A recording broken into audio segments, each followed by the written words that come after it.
Bismillahirrahmanirrahim. Assalamualaikum warahmatullahi wabarakatuh. Alhamdulillahilladzi bi ni'matihi tatimmus shalihat. Asyhadu an la ilaha illallah wahdahu la syarika lah. Wa asyhadu anna Muhammadan 'abduhu wa rasuluhu la nabiyya ba'da. Allahumma shalli wa sallim ala nabiyyina Muhammadin wa ala alihi wa ashabihi ajma'in, amma ba'd. Para santri yang Ustaz cintai dan Ustaz banggakan karena Allah Subhanahu wa taala, hari ini kelas 11 khusus belajar bab idgham sebagaimana yang sudah Ustaz jelaskan minggu-minggu yang lalu, yaitu tentang al-harfani al-multaqiyani, pertemuan dua huruf. Untuk evaluasi pertemuan dua huruf ini dapat dilihat dari makhraj dan sifat, kemudian harakatnya.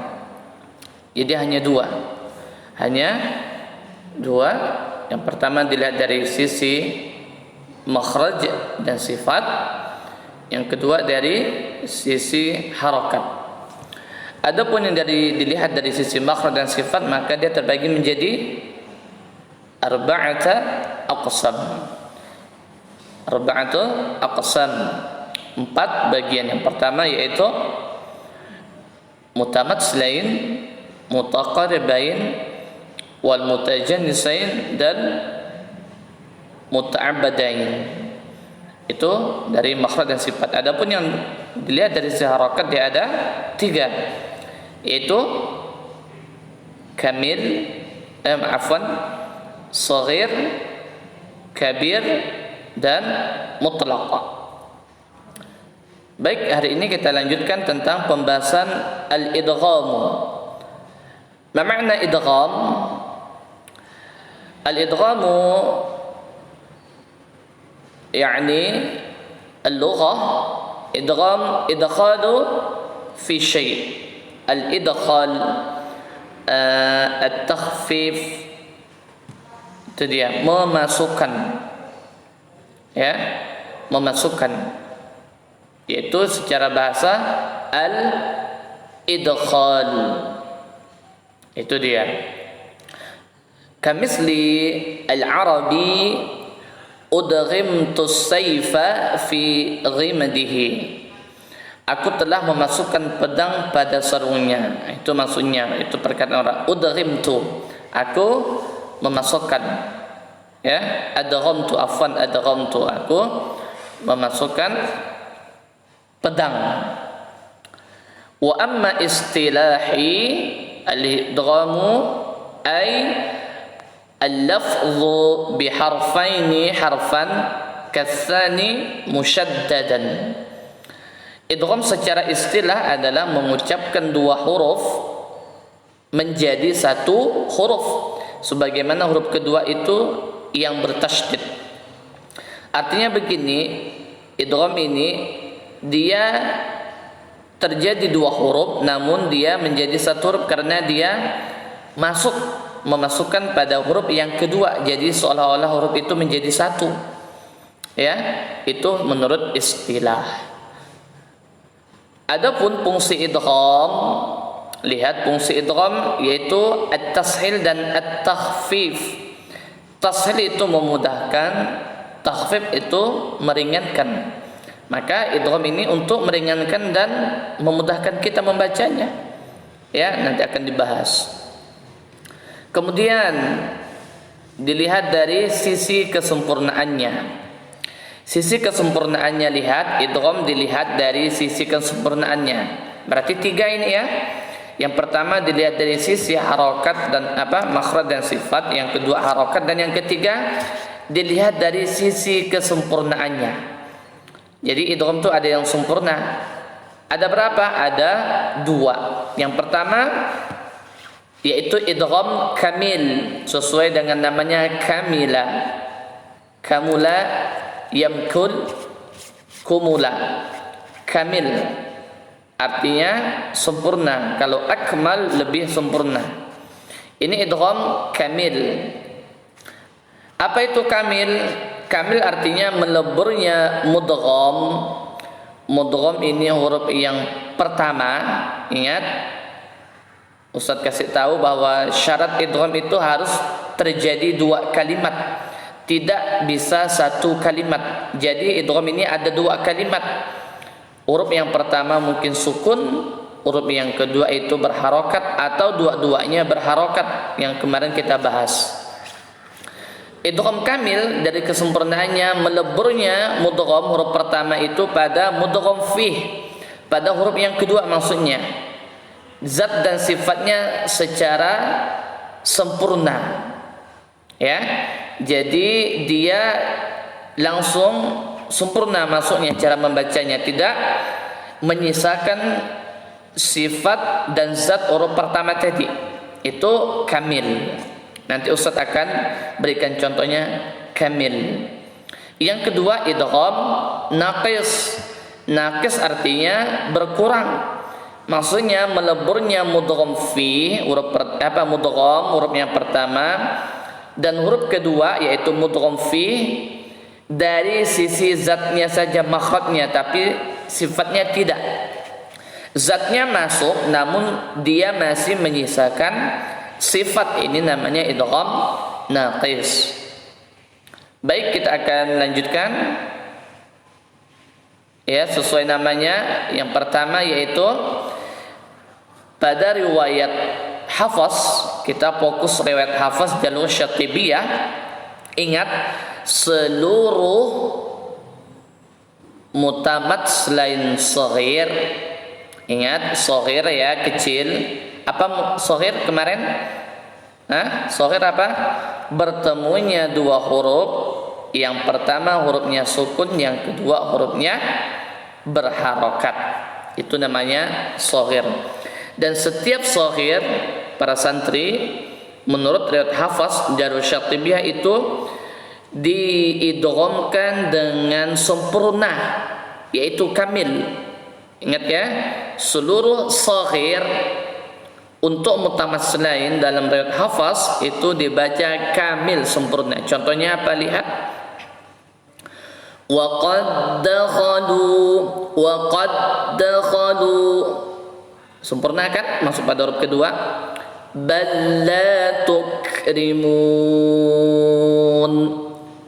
yudrikum yukrihun. Ya, itu dia. Wa awwalai mislin wa jinsin insakan adghim ka qur rabbi wa balla. Lihat, dan pertama-tama semisalnya yang sejenis ketika sukun, yaitu mengidghamkan seperti perkataan seperti qur rabbi wa balla. Itu sempurna. Ya, itu sempurna. Setiap yang shaghir itu dibaca sempurna. Pengecualian yaitu idgham mutamas lain yang tidak terjadi pada huruf mad. Contoh fi yaumin. Itu kan berdekatan kan, ada ya sukun, ada ya yang berharakat.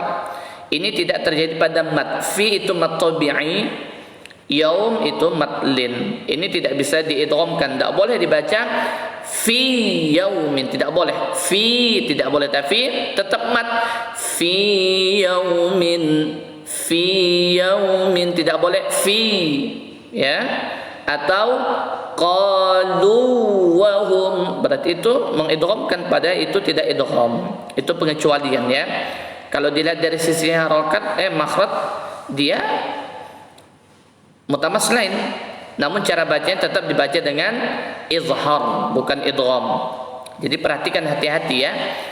Qalu wa hum, qalu wa hum, qalu wa hum. Tidak boleh qalu, tidak boleh diidghamkan. Ya. Kemudian bila huruf pertamanya hak saktah, yakni pada surah Al-Haqqah, coba lihat. Ya. Bila kalian membacanya menyambung dari ayat 28 sampai 29 itu, coba lihat kalimat ma aghna anni maliyah halaka. Kalau diteruskan itu berarti bertemunya dua huruf, hak sukun dan hak berharokat. Ini termasuk juga mutamaslain. Mutamaslain apa? Shaghir, karena huruf pertamanya sukun. Kalau kita yang menyambung ini para santri, berdasarkan riwayat Hafaz Jarh Syatibiyah itu ada dua cara. Pertama dengan saktah, berhenti sejenak. Ma aghna anni maliyah halaka anni sultaniyah. Itu dengan saktah, ya, saktah berhenti sejenak. Ana ulangi lagi. Ma aghna anni maliyah halaka anni sultaniyah, ya. Atau yang kedua al-idraj, meninggalkan saktah, artinya meninggalkan saktah dengan idgham. Kita boleh milih satu, ya, artinya diidghamkan. Contoh begini, ma aghna anni maliyah halaka anni sultaniyah. Jadi boleh pilih salah satu, ya, itu mutamaslain shaghir. Adapun mutamaslain kabir, yaitu bertemunya dua harokat yang sama-sama berharokat.